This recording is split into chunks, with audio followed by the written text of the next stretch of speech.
Sri Kinjarapu Mohan Naidu to reply the discussion. Thank you very much.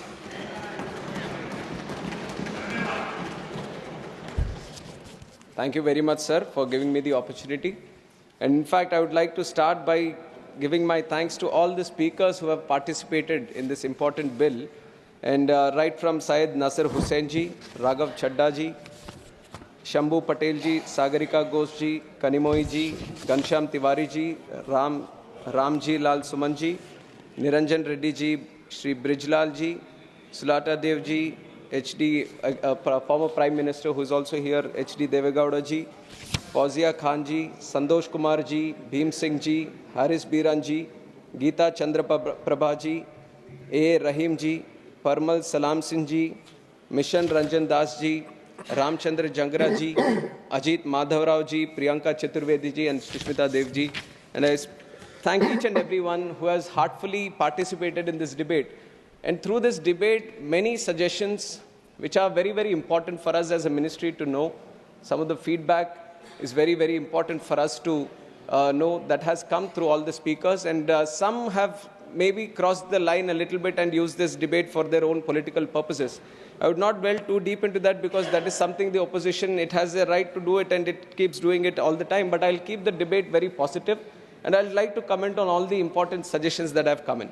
And I would like to start also by addressing the elephant in the room, which is about the name of the act, Bharatiya Vayuyan Vidhayak. I also understand that it might be a little difficult thing to pronounce for a lot of people. गले में अटकता होगा ये, पर कोई शर्मिंदा की बात नहीं है इसमें. कोई ऐसे वो शर्मिंदा होने की कोई बात नहीं है. This is something you have to know the intention with which the government has put this name. That is ये है कि भारत की जो विरासत है, संस्कृति है, जो पहचान है, उसको दिखाने की, दर्शाने की एक प्रयत्न ये 3 वर्ड अभी रखने की है.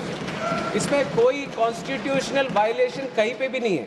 जो भी आर्टिकल्स मेंशन किए गए हैं, उसका कोई भी कहीं पे भी उसका ऑपोजिशन या कुछ किया नहीं है. One of them is Article 348(1) has been mentioned, which says about the authoritative text. That is definitely in English, it is there. And also the bill is, it's been mentioned about Article 120, but that also there is no violation about it. And the official language act also, it is in accordance with it. So there is no point of constitution, but there might be a feeling that something has been imposed. And I also am a very proud Telugu person. I speak Telugu language, I write Telugu language, and I am proud of my culture and my upbringing. So, you might be questioning, you are a Telugu person, how can you allow this kind of this thing? अरे हमारे तेलुगु में भी भारत तो भारत ही बोलते हैं. Vayu is also a Telugu word. So Bharatiya Vayuyan Vidhayak becomes half Telugu for me also. So it is a mixture of all the languages here. It is like everyone coming together, we want to this thing. With the colonialization, there has been a small cocoon that has been developed. And it is, let me reply, sir, I have carefully listened to each and every one. No matter what the allegation is, whatever the suggestion is, I have listened to each and every one, and I'll address the chair. So when this whole colonialization happened, we were created like a cocoon. Now, under the leadership of Honorable Prime Minister Narendra Modi ji, we want to break that cocoon and bring the butterfly out and show the colors of true India, and that is what we are doing here. And this name is a small indication towards it. The text is there in English, so there shouldn't be any problem for any English-speaking person to, in fact, get afraid that there are 3 words here. कभी तो अभी लगेगा कि Copernicus lane है यहाँ पे, किसी के गली में अटकता है तो बदल दे क्या उसको? कॉपरनिकस लेन तो है ही. And my name is Kinjarapu Mohan Naidu. And when some people say Kinjarapu, there might be some problem with them. They can't pronounce it the way I pronounce it. But that doesn't mean that I'll change my name so that it becomes easier for them. ये तो मेरी पहचान है. और उसी तरह अभी शायद ये 2 बार बोलने से 3 बार बोलने से थोड़ा मुश्किल होता होगा. But India has gotten used to so many things, sir. I think they will get used to this one also. Bharatiya Vayuyan Vidhayak is just to create the identity of the languages. On top of that I've seen, you are mentioning about other languages also. I was not understanding why Hindi was brought in. Vayuyan is also a Sanskrit word, in fact. And if you really want to appreciate the languages, the culture of this country, I would like the opposition to also appreciate that on 3rd October of this year, the cabinet has made 5 languages as classical languages, which are Marathi, Assamese, Bengali, Pali, and Prakrit. If you really love the languages, you should appreciate the decision of the government and how much this NDA government protects and promotes the languages of India. We recently celebrated the Constitution Day also, and on that day, we have proudly released the Constitution not only in English and Hindi, but we have done it in Sanskrit and Maithili also. So you see that there is a whole conscious effort that all the languages should be given their importance, all the languages should be protected, and all the languages should be promoted. I think this is one point that I wanted to make regarding the language debate that has been going on, sir. And on top of that, Udan. I have already given the numbers during my opening speech also on how the numbers have doubled, in fact, from 2014 to 2024. Now we have gone through the numbers. We have seen all the airports coming up. We have seen the lot of passenger traffic being increased. Sometimes when we go through it, when it becomes a normality, we kind of feel that it's just a regular thing that has been happening. But if you have to compare it with the other developing countries or developed countries, then you would see that how doubling a number in 10 years is very, very difficult, sir. And that is something which has been a challenge for India also. And that challenge has been successfully addressed, and we have doubled the number of airports, doubled the number of passenger traffic that we have, and doubled the number of aircraft fleet. But for us, I can proudly say, under the leadership of Modi ji, aviation is not just looked upon as how many. I also agree to a certain point that it's not about just the numbers. Numbers I'm giving to show you a picture on how much progress we have made. But if you look at the true sense on why we want to promote aviation, why we want to make it one of the best sectors in the country, in the whole world, because when we talk about aviation, we talk about tourism. When we talk about aviation, we talk about economic activity. When we talk about aviation, we talk about real estate growth. We talk about job creation. When we talk about aviation, we talk about industry. When we talk about aviation, we talk about commerce. We talk about trade. And we talk about aviation, we talk about culture. And when we talk about aviation, we talk about agriculture also. And that is why aviation is a very important nodal sector that needs to be given that push. And with this idea, I'll get some water, sir. Please. And it is with this idea that the whole aviation sector has been thoroughly, deeply understood on what the true potential India can have. And we have seen that there are multiple gaps also. Now 90,000 crores capex has been put into the infrastructure to create the infrastructure in airport infrastructure. But creating infrastructure, that itself is one challenge. And when I took the charge as a minister for this aviation, sir, I have promised the people of this country that, ma'am, thank you. Thank you. She has always been so caring, sir. Like a mother, always. Thank you, ma'am. So, when we look deep, it is not about just creating the infrastructure, but it is about connecting them also. Now, you can spend a lot of money, you can create the infrastructure, you can create more airports, but the ultimate challenge, thank you.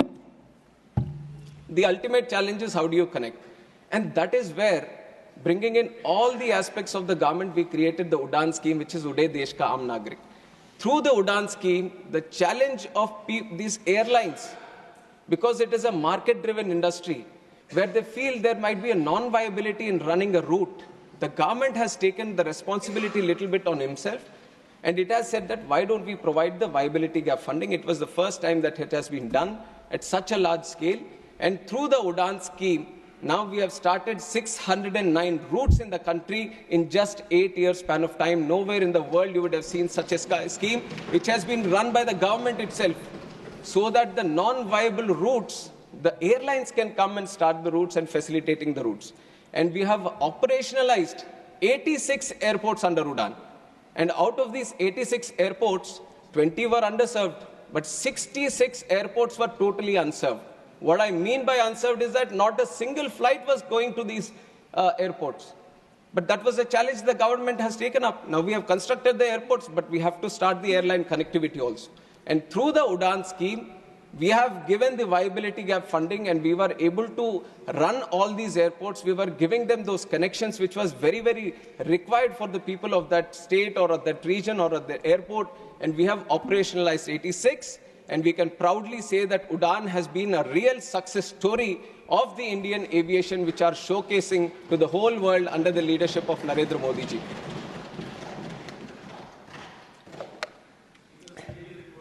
And why I say the whole world, sir? In fact, in September, we have had one conference also, Asia Pacific Ministerial Conference, where 41 countries were participating, and there were stakeholders from aviation across the globe also who were participating. And 29 countries have sent in the best of the people who represent aviation from their countries.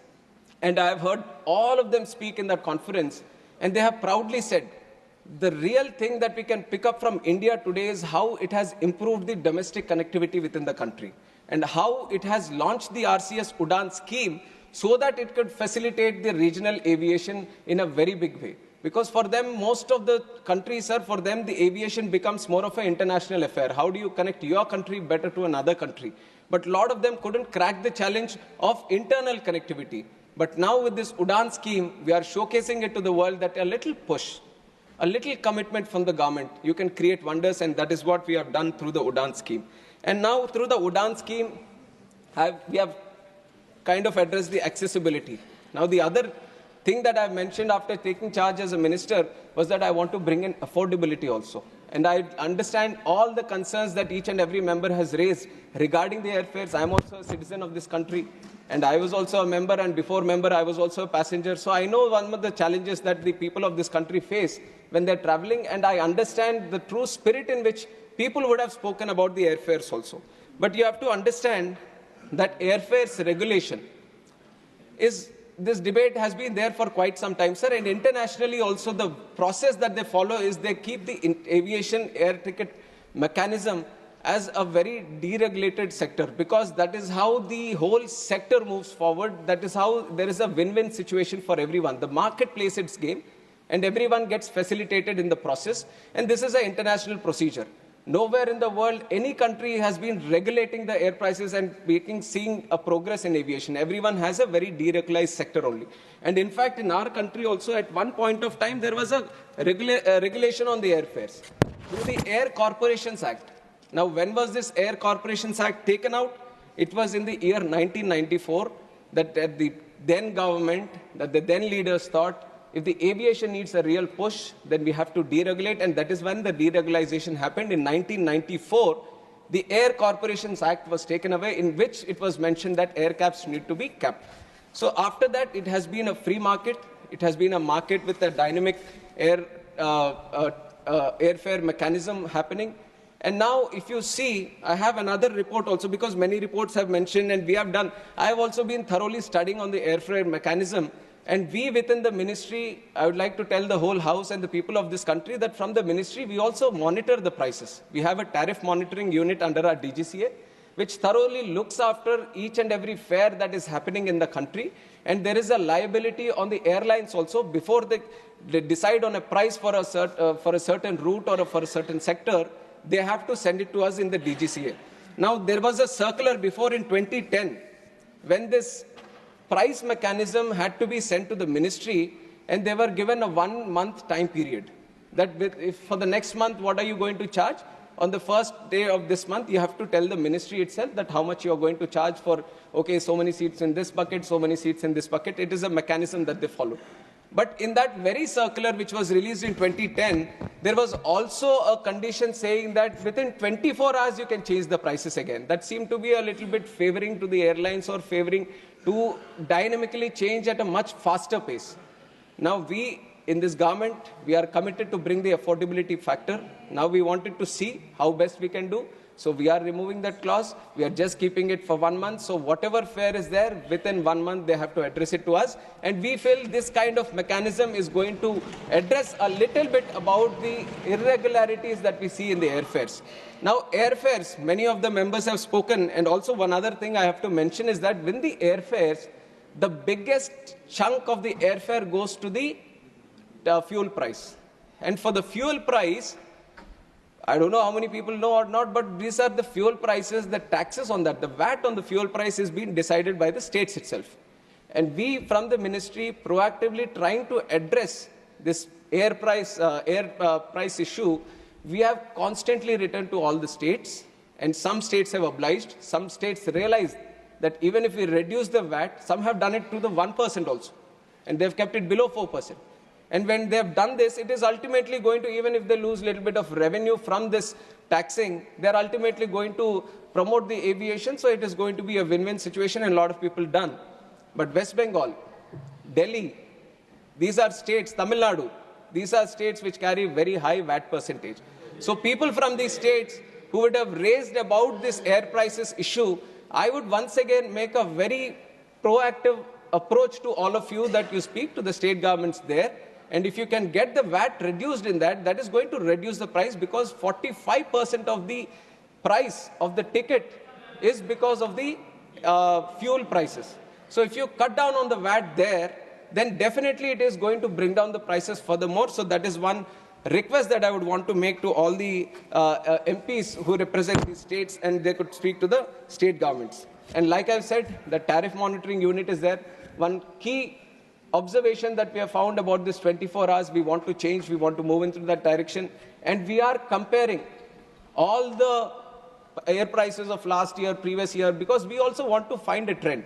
Now, air prices, because it is a market-oriented system, whenever you see a festival, or whenever you see some kind of huge event happening in a certain region, or whenever there seems to be a huge inflow and outflow of passengers because of some activity that is happening there, then definitely the market seems to push it, the demand increases, and suddenly because of the demand, the prices also try to creep up.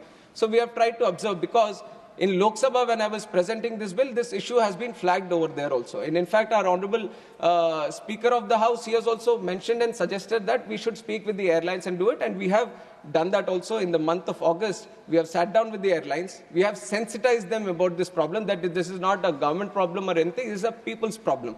It has been raised in the House, and our Honorable Speaker has also mentioned about it. So according to that, we have met the airlines, we have sensitized them, and then after the season, the Diwali season has been done, we have observed that in the previous Diwali, 2023, 2 days prior to the Diwali season and now 2 days prior to this, the major sectors between the metros and the major connectivity points where huge traffic flows, the prices have reduced from 2% to the tune of 42%. This is something just by proactively reacting to the suggestions that you have given and interacting with the airlines and sensitizing that, we'll be thoroughly monitoring the air prices. And if there is anything, because we all have the rules right now, that if anything happens out of the rules, then we can penalize them also.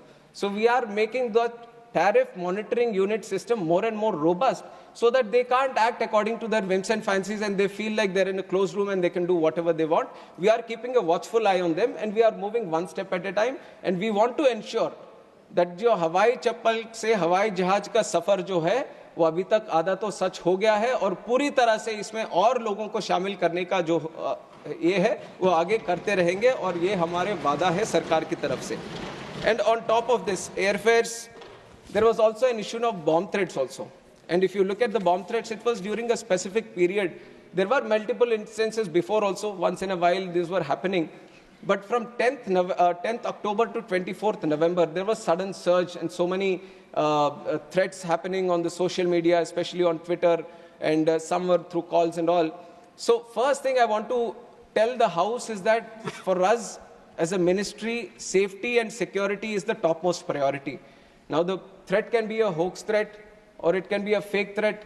But for us, once a threat is received, we have to follow the protocol, because we can't put any life at risk just based on assumptions or based on what we think the threat could be. So in that time, we have increased the security, overall surveillance, overall security measures that we need to take. On one step we have improved. And we have kept the mechanism very, very dynamic. So whatever we have learned while doing these threats, while addressing these threats, whatever good feedback that came in, through the ministry, through the BCAS, through MHA, through MITI, all these departments combined together, we have tried to address this problem as a dynamic situation. And overall, the flights, only 3.24 of the threats that were received, 3.24% of the flights only got diverted. So much of this thing we were able to address, and we were trying to get down the inconvenience faced by the passengers to the very minimum. That was one dynamic approach which we followed during the bomb threats. But I agree that this can't keep happening all the time. Now, they can't keep taking advantage of this situation that we are going to check each and every plane whenever a threat is received, and they can't do all these hoax threats, because all the threats we received were hoax threats. We thoroughly followed the process, and nowhere we found that there was any real threat. But as we move forward, we understand that this couldn't follow, so we are making some legislative changes also on this. We have aircraft security rules, and through these aircraft security rules, what we are trying to bring in is a legislation change where whoever found guilty of doing this will be put under no-fly list. So this is one approach that we are taking, so at least it becomes a deterrent. Because 3 instances, we have found out that there have been 11 different IDs that have been used through social media, and the police, especially Mumbai police and Delhi police, they have made some attempts to catch some people also. And they have found out that one person who was going after this, he had some kind of personal grudge against the person who was flying on that flight. So for that reason, he puts in a threat on social media that there is a bomb on the plane.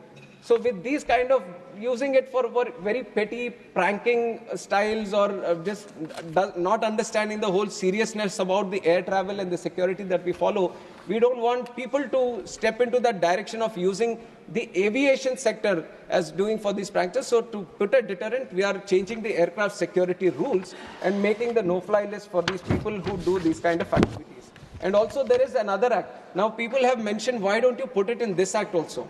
But under the civil aviation, we have another act, which is the Swastika Act, Safety Suppression of Unlawful Acts Against Safety of Civil Aviation. This is another act which specifically deals with these offences and unlawful activities regarding the plane, and we found that that can be strengthened a little bit. So we are going into amend that law. We are bringing in slightly more stringent clause into that act itself, which will address the concern that has been raised today. So in very quick time, we would like to bring it to the House also, so that the amendment that is proposed in the Swastika Act can also get passed, and that is regarding the bomb threats we are facing. And on top of that, there are some other, in the very beginning, Digi Yatra, privacy concerns, and it keeps coming under questions also, but I have to say that during, regarding the Digi Yatra, almost 3 crore people have used it till now. They find it very, very convenient, because what takes through the CISF security, what takes like 20 to 25 seconds, with the usage of this Digi Yatra, it becomes 5 seconds for them to cross gate to gate. And it has been put at multiple points. One is at the entry of the airport, then there is the security check-in and the boarding gate thing. So at these 3 points, we are using these Digi Yatra systems. And first and foremost, Digi Yatra is a totally voluntary system. It's not a mandatory that we are pushing it onto the people or the passengers. Whoever feels that it is convenient for me to use the Digi Yatra, only he gets to use it. And how do we address the privacy? There is a certain audit on this. There is a forensic audit which has been done, and everyone has pointed out that no privacy threat is being done by the Digi Yatra. And whatever the information that is stored in the Digi Yatra system, it gets purged. Once you use Digi Yatra, the whole information about the Aadhaar or whatever details you put in, it gets stored on your phone itself. It doesn't go to any other place. Only when you put in the boarding card, the airport gets notified that you're traveling through this airport at this time. So within a stipulated time, the information goes to the airport, so that when you reach the gate, the airport has that information. And once you cross and once you travel from that airport, the data gets purged in itself. So there is no place which stores all your data. And if there is a data threat that needs to happen, all the people who use Digi Yatra, all the phones need to be hacked. Now 800,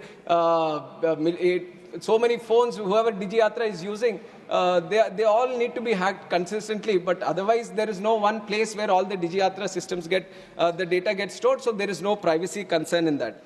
And other than that, drones and advanced air mobility, I'm very happy that people are also seeing that aviation has many other sectors. Otherwise, people feel that we only deal with the airplanes, but whatever is there in the space, whatever utilizes the space, any kind of vehicle that utilizes the space, it all comes under the Ministry of Civil Aviation.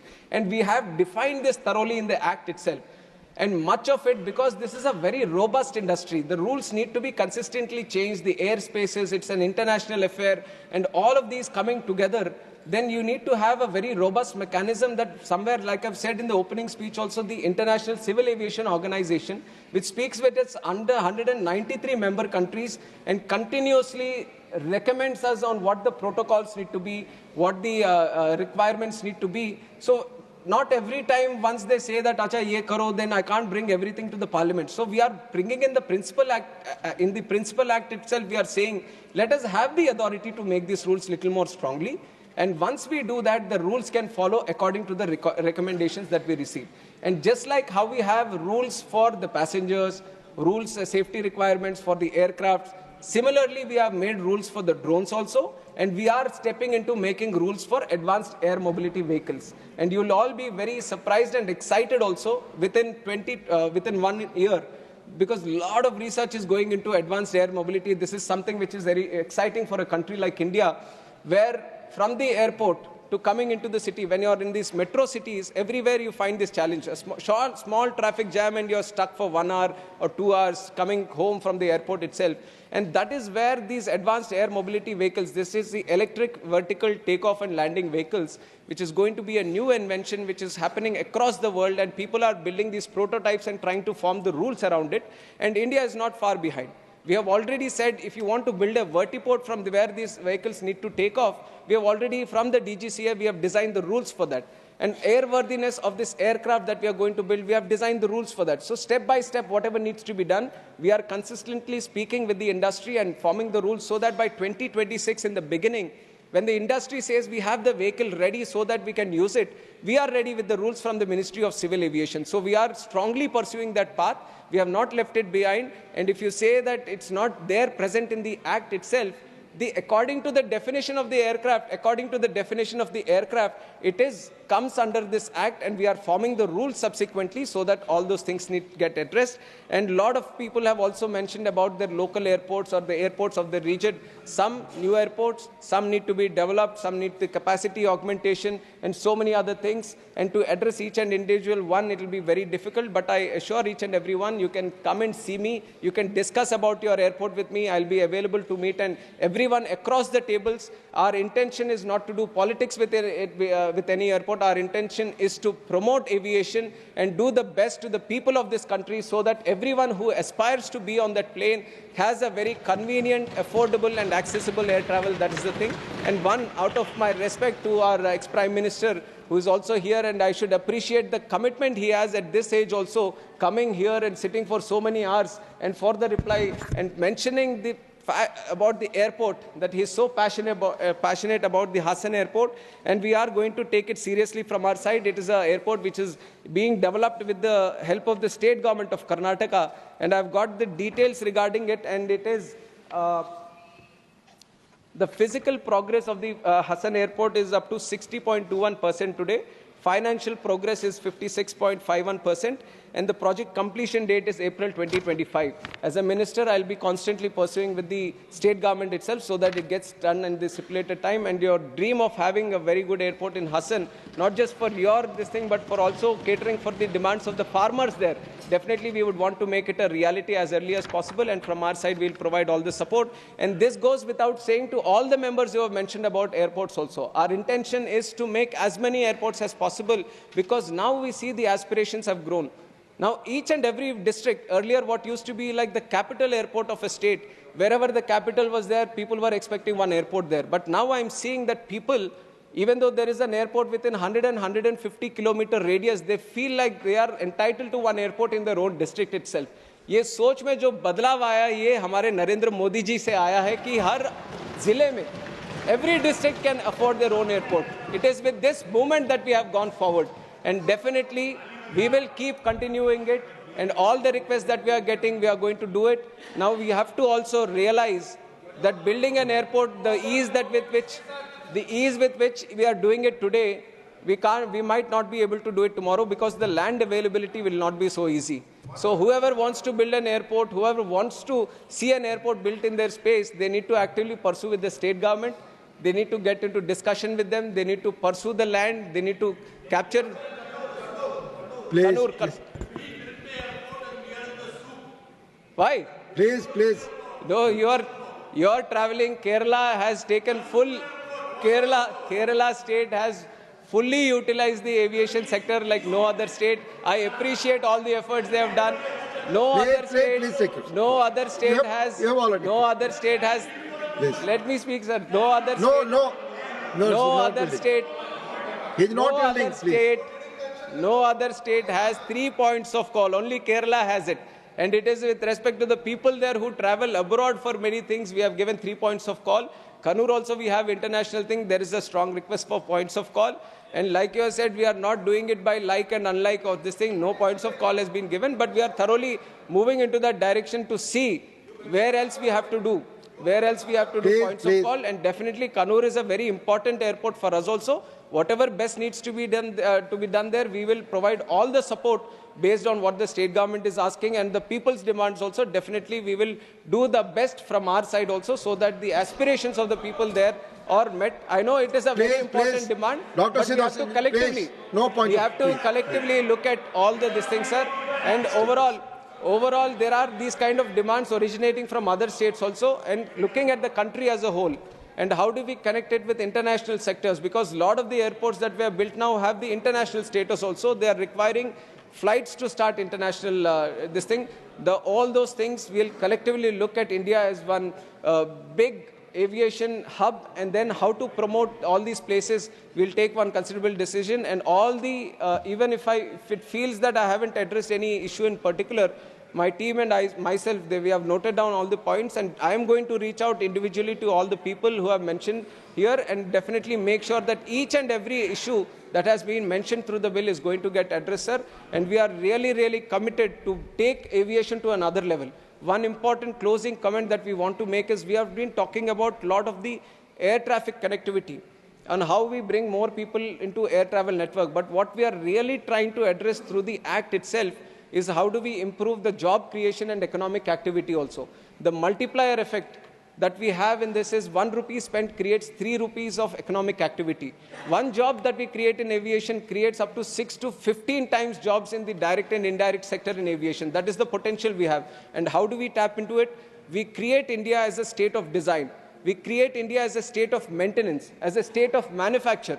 Once we get these terms flowing, once you get that mindset flowing, we will become the country where we can produce our own aircraft, not only for the domestic demands of the country, but we promote it so that other countries also come to us and buy aircraft which are made in India. That is the real Atmanirbhar Bharat that we want to address. And by that, we want to create more jobs in this sector, sir. And that is where the core ideology of this bill lies. And I'm sure that each and everyone appreciates this kind of mindset. And I'd like to thank each and everyone for all the support they have given in this bill. And I'm sure once this bill becomes an act, it is going to let us really fly and touch the skies in the aviation that India wants to reach. Thank you very much, sir. Thank you. Now the question is